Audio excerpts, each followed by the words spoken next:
Buenas tardes. Muy buenas tardes a todos. En primer lugar, quisiera pedirles que silencien los móviles, por favor.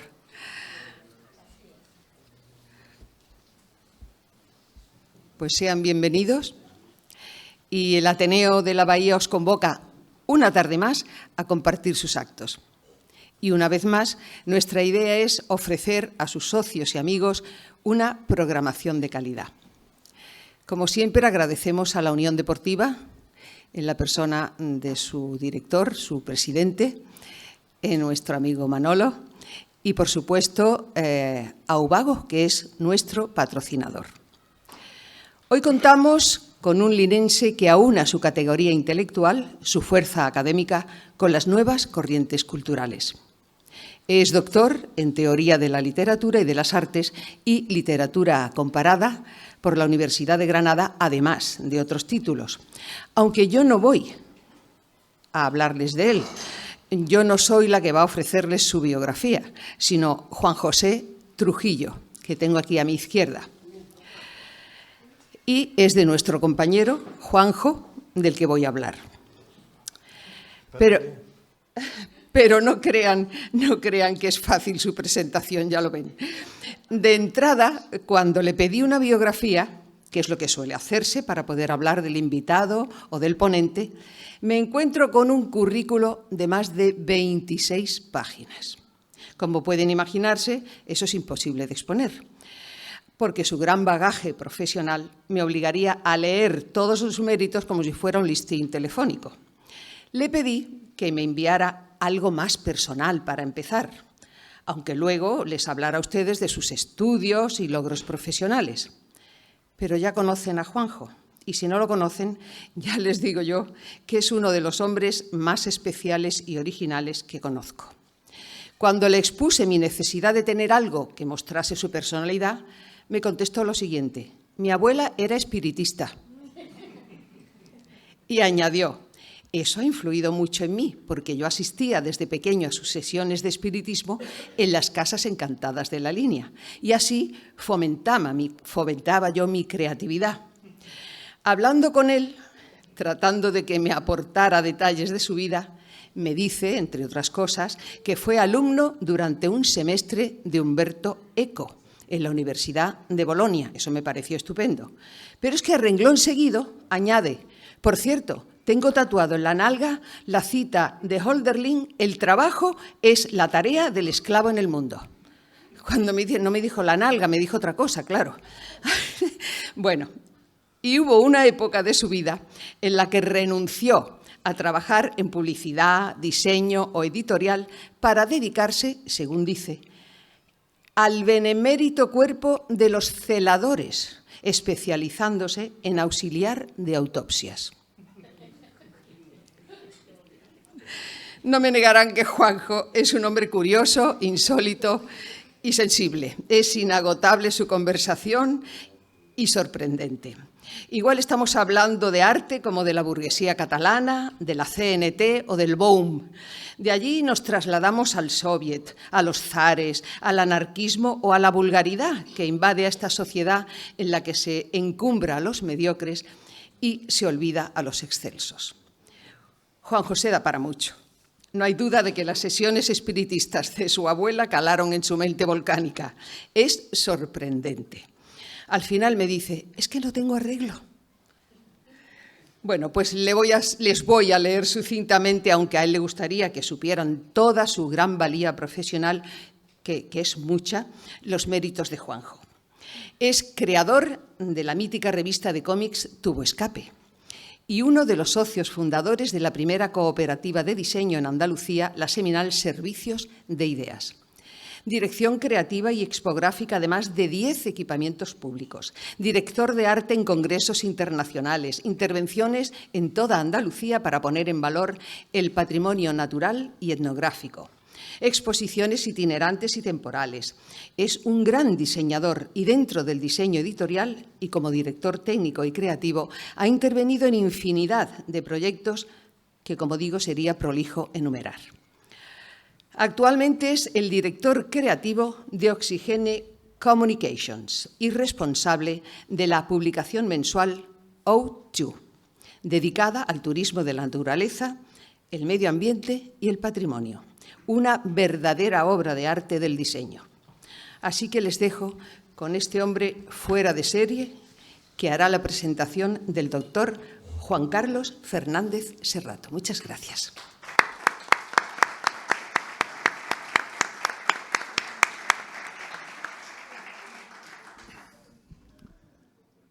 Muchísimas gracias, Amalia.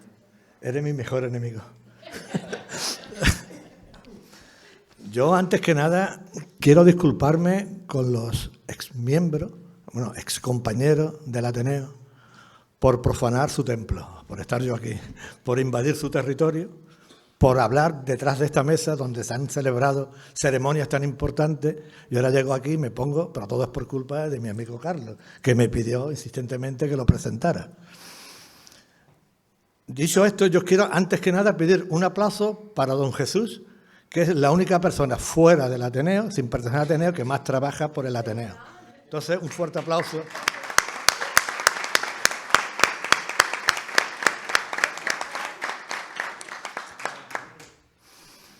Y tampoco os quiero perder la oportunidad para decirle a Pepe que de una vez por todas deje algún día la cámara, coja el micro, salta al ruedo y hable. Aunque ustedes no lo creen, Pepe habla.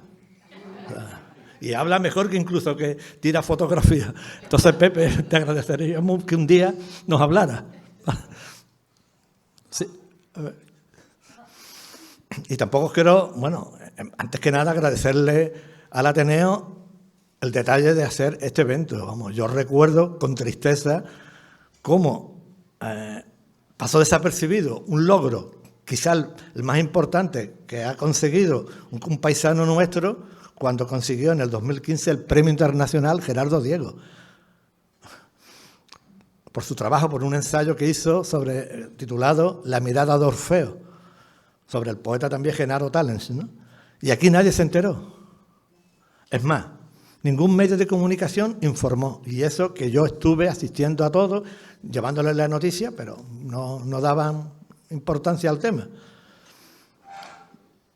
Y no solo a los medios de comunicación, también a las instituciones les llamaba y les decía, mira que hay aquí una persona de la línea que ha conseguido, y nada, ni biblioteca, ni ferias del libro, ni concejalías, ni alcaldes superficiales y hasta cierto punto groseros hicieron nada, ¿no? Yo recuerdo una frase, siempre que estoy con Carlos, una frase mítica de una película de los hermanos Coen, Barton Fink, que dice, la amistad es un estado mental. El nuestro lo es, incluso físico, me parece. Somos amigos de hace más de 40 años, vamos. Nosotros nos conocimos a principios de los 80, cuando estábamos organizando la revista Tubo Escape, una revista, como ha dicho Malia, mítica, fue en los años 80, a principios de los 80, y fue la primera revista de cómic andaluza con una distribución nacional. Editábamos todos los meses 50.000 ejemplares, que se dice pronto. Se tiraban rotativas con un formato muy especial. Y allí coincidimos un grupo de personas que realmente no fueron valoradas realmente como se merecen, ¿no?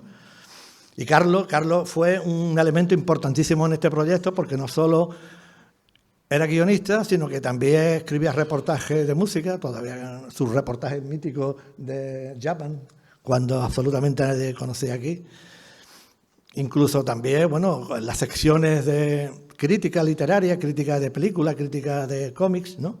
Y por aquella parte, pasaron gente como Salvador Colón, Luque, Marcelino, Aure, Bertolucci, los hermanos Quiró, Fernando, Barroso, los tristemente desaparecidos Carlos Pacheco, Juan Ramos Vega y Carlos Mateo Estébanez.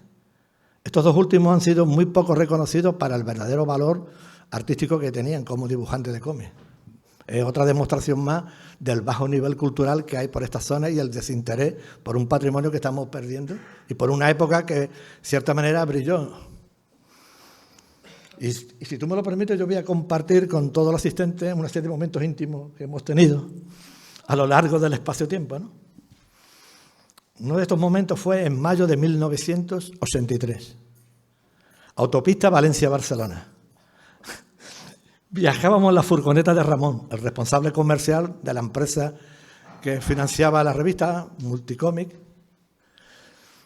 Íbamos camino del tercer salón del cómic y la ilustración, como se llamaba entonces, y allí, hacinado en una furgoneta con un colchón donde íbamos todo el equipo, allí, como entre revistas y metacrilato, y allí nos enteramos de que había fallecido Eduardo Benavente, el cantante de Parálisis Permanente. Días después hacemos la entrada triunfal en el Salón del Cómic. Quedamos asombrados cuando nos recibe un numeroso grupo de fans llegados de Valencia. Nos vitorean y nos piden autógrafos. El que más firmaba era Carlos. Yo no pude porque yo llevaba una taza del váter, cogida con las dos manos, porque era el elemento fundamental de nuestro stand. Nuestro stand, que estaba entre el Eco de Sabán y un grupo editorial japonés inmenso, nosotros con 3 números de la revista, era la que más éxito tuvo, porque montamos como una especie de mampara, que era la que Ramón, el director comercial, también distribuía, y montamos el Rincón del Lector. Era una cortina, una mampara, y cuando la corría la cortina, se encontraba una taza de herbate y la revista Tu Voz Cabe para que tú te sientes y te pongas a leer los números, ¿no? Aquello era, bueno, un happening totalmente ultramoderno en la Barcelona del 83, ¿no?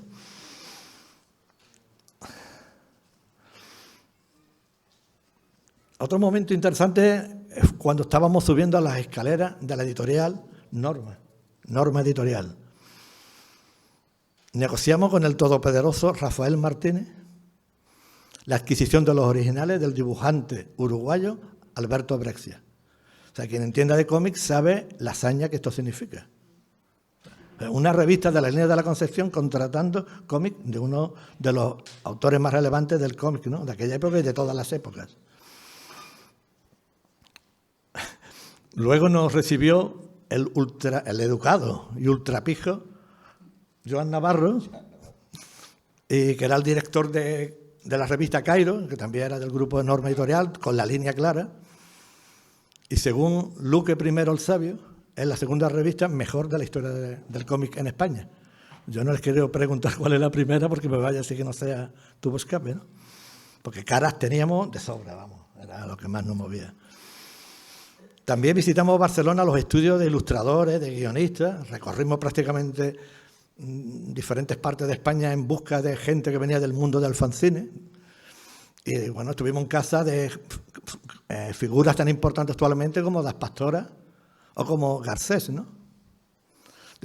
Nos quedábamos a dormir en la casa de Ventura con su jovencísima mujer que no se separaba nunca del nombre de la rosa de Humberto Eco.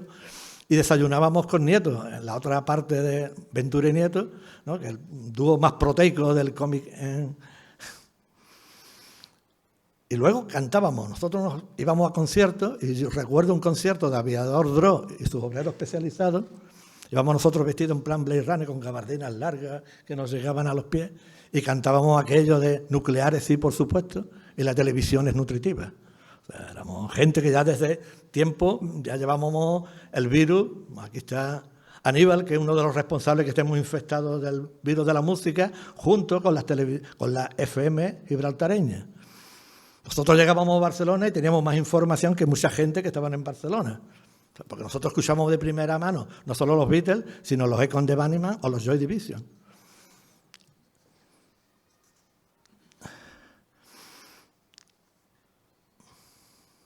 Y también fue un momento espectacular cuando Joan Navarro, el director de Cairo, nos dijo en qué cine deberíamos de ver Blade Runner, que se estrenaba en aquella época.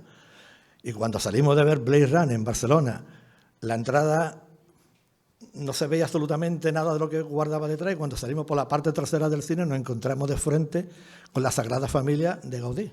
Fuimos a la última sesión, de noche, todas las luces indirectas. Nosotros teníamos un doble impacto, haber visto la película y haber contemplado a continuación la Sagrada Familia. Para desquitarnos nos fuimos a un drugstore que estaba enfrente y nos inflamos de comida salvaje de todos los países del mundo, pero todos se veían de pollo, todos tenían pollo, un McDonald's con pollo y al final, bueno, pues...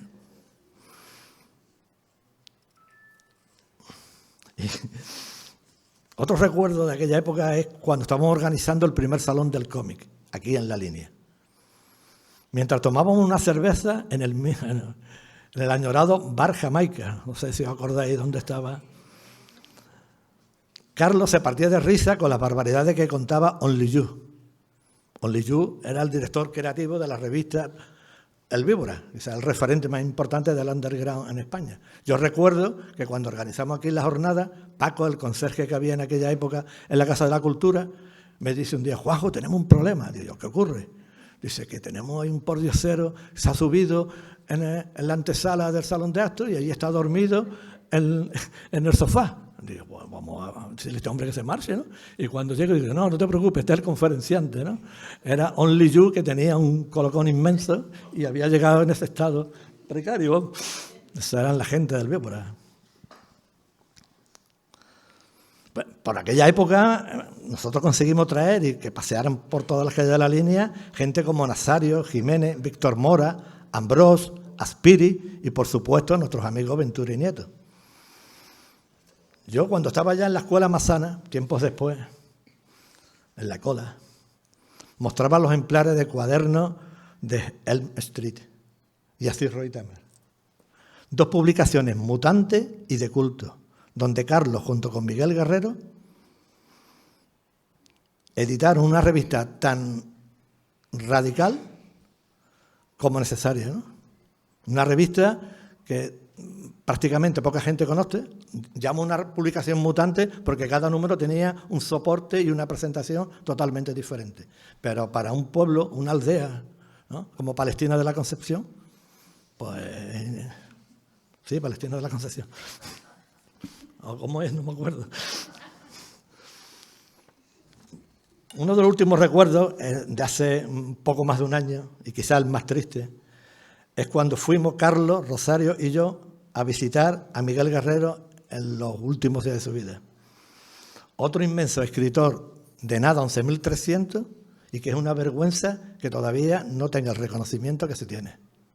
Es urgente que movernos porque Miguel recupere el sitio que se corresponde para la calidad de lo que escribía. Bueno, yo voy a acabar. De su libro solo quiero decir que leerlo fue una experiencia placentera y nutritiva, pero lo leí más en clave de B52 que de los medios tiempos de los... Yo la tengo, ¿me entiendes? De lo acelerado y de lo condensado y de ciertos toques de parte, ¿no?, de fiesta que hay. Y que sobre todo me emocioné cuando al leer en la página 191 nombres como los Sovereign Glister, The Resident, Stutzender Renovaten, Cabaret Voltaire o los peninsulares Esplendor Geométrico. La radicalización conceptual y sonora de cierta parte del populacho. Yo te pediría de rodillas que sigas escribiendo sobre ello. Eso quizás es la parte más interesante y que más tiene que ver, digamos, con este pueblo también, ¿no?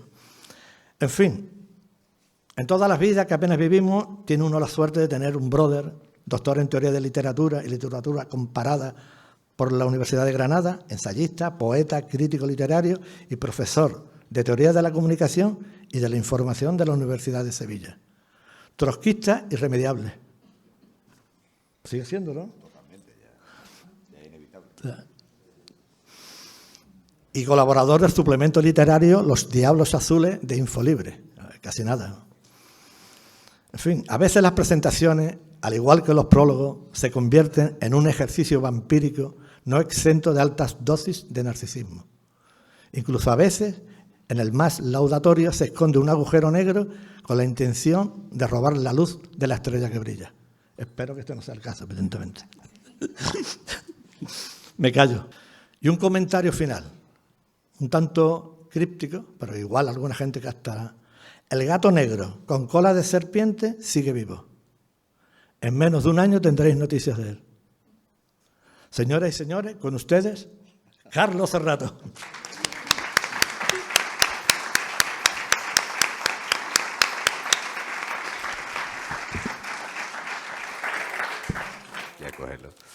Bueno, buenas tardes. Estoy sorprendido, agradablemente sorprendido por la cantidad de gente que hay aquí, prácticamente todos amigos y amigas, evidentemente. Y para mí es un placer poder hablar de estas cosas en mi propio pueblo, ¿no? Por muchas razones. Primero, luego empezaré a contar anécdotas personales y tal, ya ha introducido Juanjo, pero algo que es una lectura de la línea no habitual voy a hacer también aquí. Pero lo primero que voy a hacer es explicaros esto y luego hablar de lo que va esto, ¿no? Porque ¿qué demonios es esto? No hace una teoría del pop. Claro, esto es un libro académico, yo me dedico a ese tipo de cosas. Pero la colección de la editorial Cátedra, Más Media, andaba buscando acercar el pensamiento científico en el ámbito de las ciencias sociales, trabajo la teoría de la comunicación, la semiótica, estudios culturales, ese rollo, a un lector que no fuera especializado, sin perder el rigor. Eso fue un reto, porque este libro tenía más de 400 páginas, en origen. Y hubo que reescribirlo, entonces hubo una libertad absoluta. De manera que es un libro académico, pero no es un libro para especialistas universitarios en estudios culturales, sino que es un libro para cualquier persona que quiera reflexionar, si quieren llamarlo ustedes filosóficamente, para que nos entendamos todos, sobre el sentido de la música pop y de todos sus géneros, ¿no? Hay un repaso al planteamiento general de todos los teóricos anglosajones, fundamentalmente ingleses y norteamericanos, que son los que han trabajado en el ámbito académico más este asunto. Hay un repaso histórico de carácter, lo que Foucault llamaba arqueológico, genético, en el sentido de ver un poco que la música pop y rock parece aparentemente una especie de hidra de múltiples cabezas que va en mil direcciones, pero que todo tiene un origen, ¿no? Entonces hay un repaso histórico. Aparecen citadas muchas bandas y artistas que muchos de ustedes conocerán y les traerán a la cabeza. Y luego hay mi aportación personal, porque yo disiento absolutamente de todos los teóricos norteamericanos del pop. Absolutamente de todos. Y es el último apartado, que es una lectura política de las músicas pop, ¿no? Y digo que disiento de todos, porque los teóricos norteamericanos hablan de la música pop y rock como música popular music, ¿no? Pero, claro, es normal que hablen de eso como música popular, ¿no? Prácticamente la cultura norteamericana surge en realidad a finales del 19 con la primera revolución industrial, o con la segunda revolución industrial, depende de los autores, hay quien dice que hay solamente uno y quien dice que hay tres, ¿no? Esta sería la segunda. Y en realidad lo único original que ha dado la cultura norteamericana, sobre todo de la cultura blanca, ¿no? Porque la cultura negra y la cultura indígena sí que tienen una tradición popular, antiquísima. Lo único que ha dado la cultura norteamericana de nuevo es la cultura de masas, ¿no? Que hay que reinterpretarla de distintas formas. Entonces el libro plantea, para quien quiera, un resumen teórico de todos los elementos fundamentales del pensamiento académico sobre las músicas pop, un recorrido histórico genético y un aporte crítico de mi parte en una lectura política del pop a lo que considero la lógica cultural dominante en la contemporaneidad, ¿no? Todo es pop ahora mismo, ¿no? La literatura es pop, ¿no? Un escritor de vanguardia, yo qué sé, le suena Enrique Vilamata, me imagino que sí, ¿no? Un escritor exquisito, tal y cual, tiene que hacer giras de promoción y tiene que ser un poco provocador en las presentaciones y tiene que hacer entrevistas constantes, ¿no? Y esa es la lógica del pop, ¿no? El pop es lo que yo llamo una archicultura. Eso en cuanto a la lectura del libro. Pero claro, esto puede haber alejado lectores, ¿no? Dice, vaya este tío empezando a citar autores ingleses, a Simon Fried, a Simon Reynolds, a Greil Marcus, esto es un coñazo. No, este libro se puede leer. Este libro se puede leer.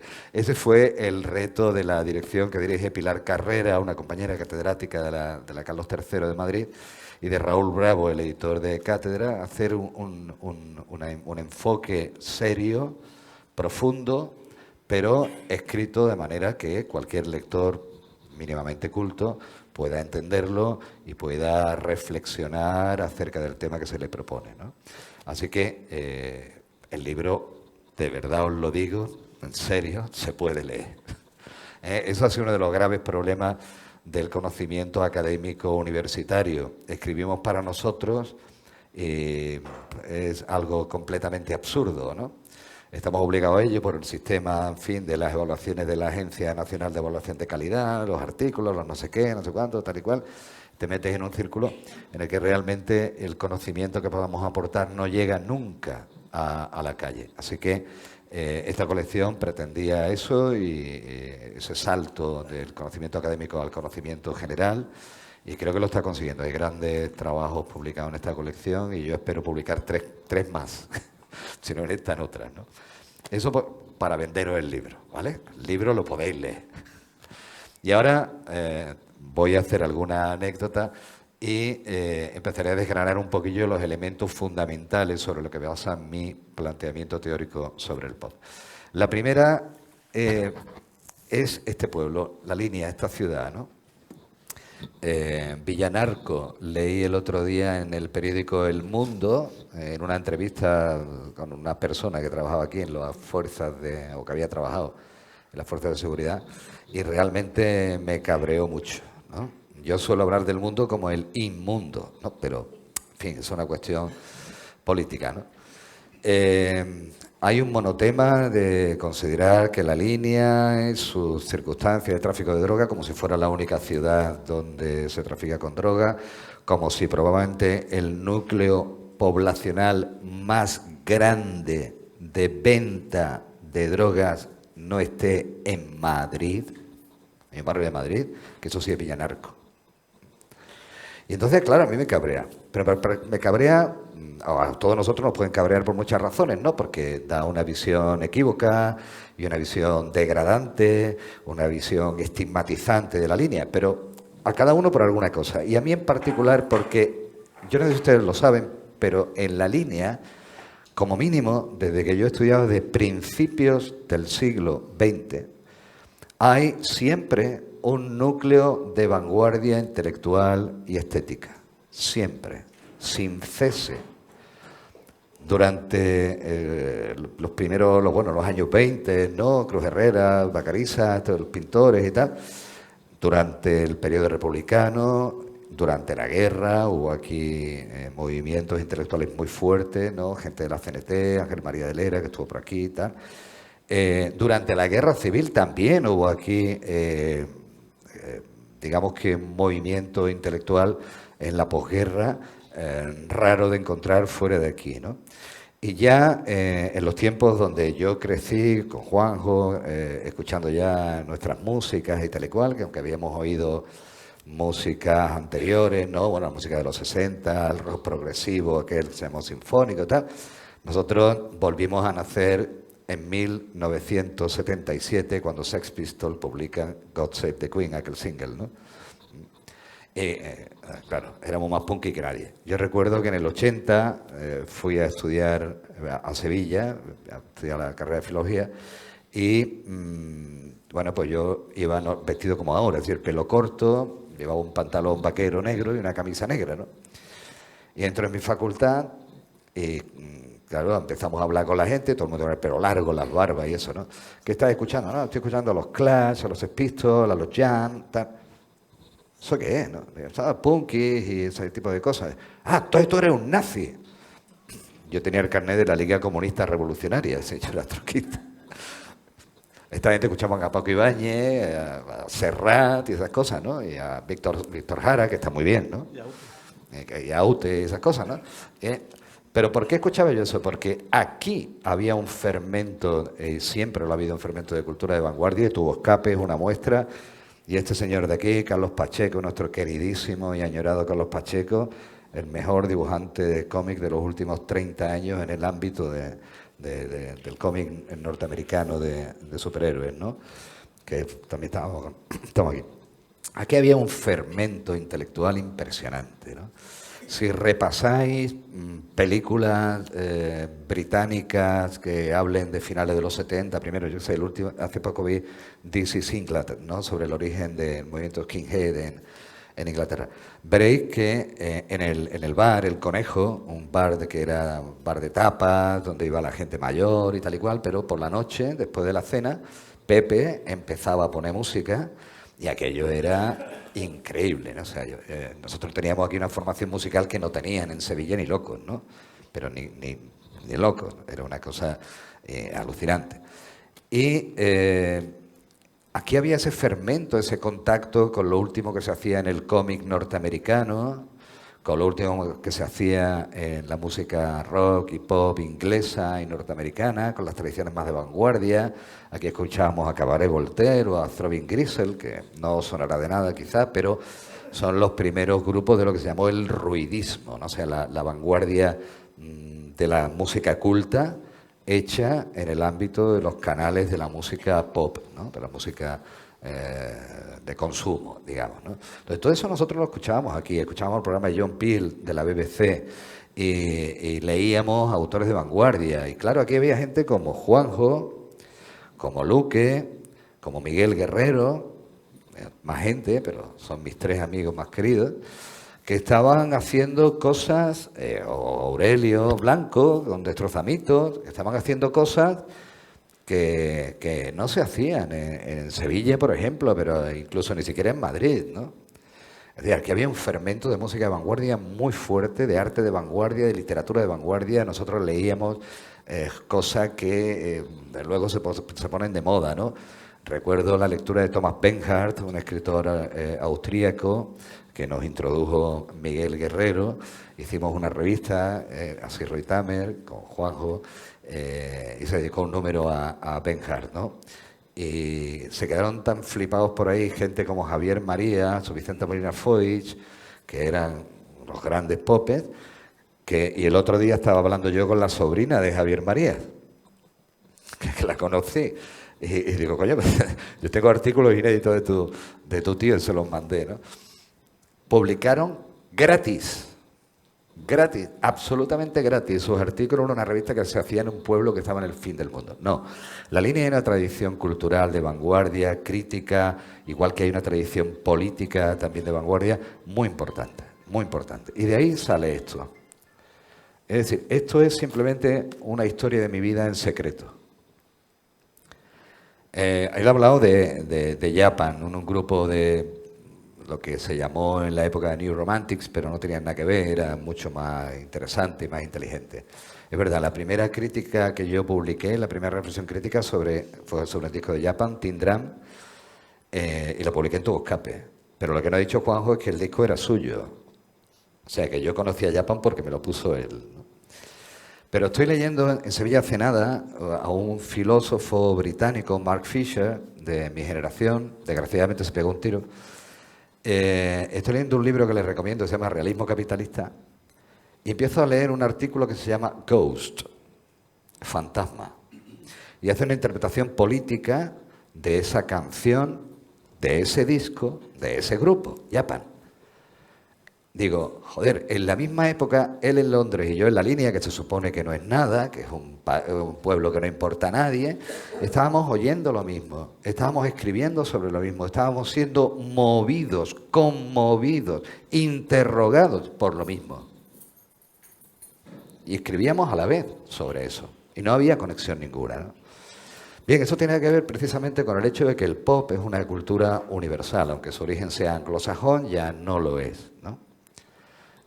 Ya no se puede decir que el pop sea una música extranjera, ¿no? El pop se naturalizó en todo el mundo occidental y también en países orientales de otras tradiciones, como en Japón, en la propia China, en Corea, donde ahora hay un fenómeno mundial, desde mi punto de vista repugnante, pero eso ya son los vicios que es el K-pop, ¿no? Parece horroroso, pero bueno. Ya, eso es porque me hago viejo, ¿no? Porque el pop siempre tiene que molestar. Siempre tiene que molestar a los viejos, claro. Si no, no es pop, ¿no? O el reggaetón. Odio el reggaetón, claro, porque el reggaetón es pop y me tiene que molestar. Es así, ¿no? Entonces, todo ese fermento cultural que nosotros no reflexionamos desde un punto de vista serio, no nos lo tomamos en serio, en el sentido de que nosotros lo hacíamos con toda la seriedad del mundo, ¿no? Y lo vivíamos y lo escribíamos y lo pensábamos y tal y cual. Pero bueno, era una cosa como de llevar la contraria, ¿no? Como de ser heterodoxos. Luego había que estudiar literatura, había que estudiar filosofía, había que estudiar no sé qué, y había que escribir. Yo me he pegado muchos años escribiendo sobre literatura, ahora ya no, ahora escribo solamente sobre culturas contemporáneas. Y aquello era una cosa que formaba parte de nuestra vida, ¿no? De nuestro ámbito vital, y que por supuesto en aquellos tiempos estaba al margen de la academia. Hoy todavía está empezando a entrar en la academia, ¿no?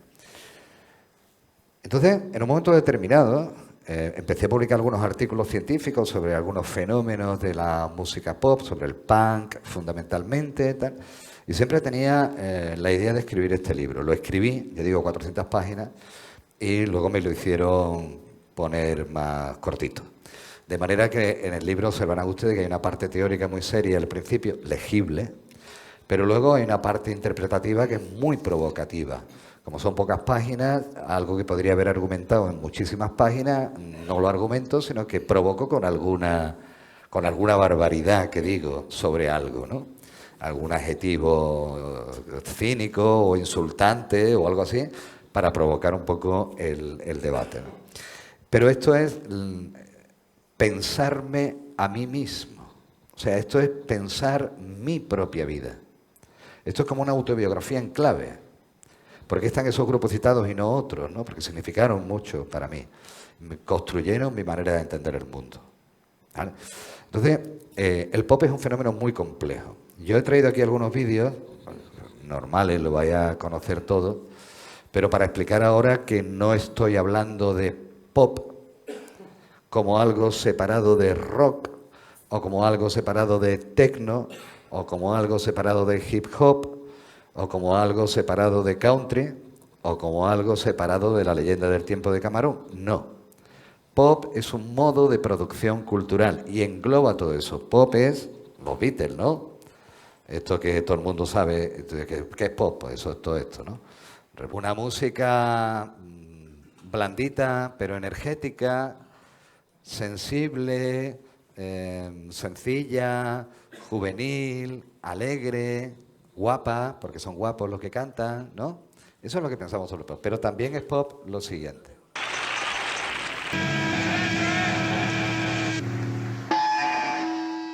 Eso también es pop, ¿eh? No desde el punto de vista de los géneros, porque lo que vamos a distinguir ahora es la clasificación genérica, que es infinita, infinita. Y, por ejemplo, en el ámbito del techno, para quien no esté muy metido, es incomprensible, porque algo es jungle y no es drum and bass. Y tú lo escuchas a los dos y dices, yo sé, a mí me suena igual, ¿no? Entonces, las clasificaciones genéricas son infinitas y todas son completamente erróneas. No hay ningún criterio formal de estructuración del tipo de música que pueda distinguir una canción pop, una canción rock, una canción de progresivo, una canción techno, una canción hip. No hay nada formal. Hay múltiples estilos que se van mezclando, hibridando, separándose, reencontrándose. Y bueno, la crítica y el mercado le coloca etiquetas, pero no hay, en realidad no hay una diferente concepción de lo musical, ¿no? Este vídeo lo estudio yo con mis alumnos de teoría de la comunicación, y esto que parece muy, muy provocativo, lo era en la época, ¿no? Ahora ya no, pero bueno, no sé, a veces hay gente en clase, jovencitos y jovencitas, que me dicen que eso es una aberración, eso no es música, no sé qué. Digo, vamos, tío, es un clásico, hombre. Eso es como decir que Beethoven no es música, ¿no? Entonces, bueno, a veces por desconocimiento, pero vamos, que esto ya no plantea ningún... Pero esto era muy subversivo. Sin embargo, si analizamos los signos y la producción de sentido, observaremos que en ese vídeo están los mismos ideologemas, es decir, las mismas concentraciones de ideas desde un punto de vista de sistema cultural, que podrán encontrar ustedes en un programa de Sálvame. Exactamente lo mismo, idéntico, ¿eh? Una cosa bastante curiosa. Esa es la idea pop. Pero pop también es esto, sublime, que viene ahora. Por favor, reverencias. Aquí en silencio máximo.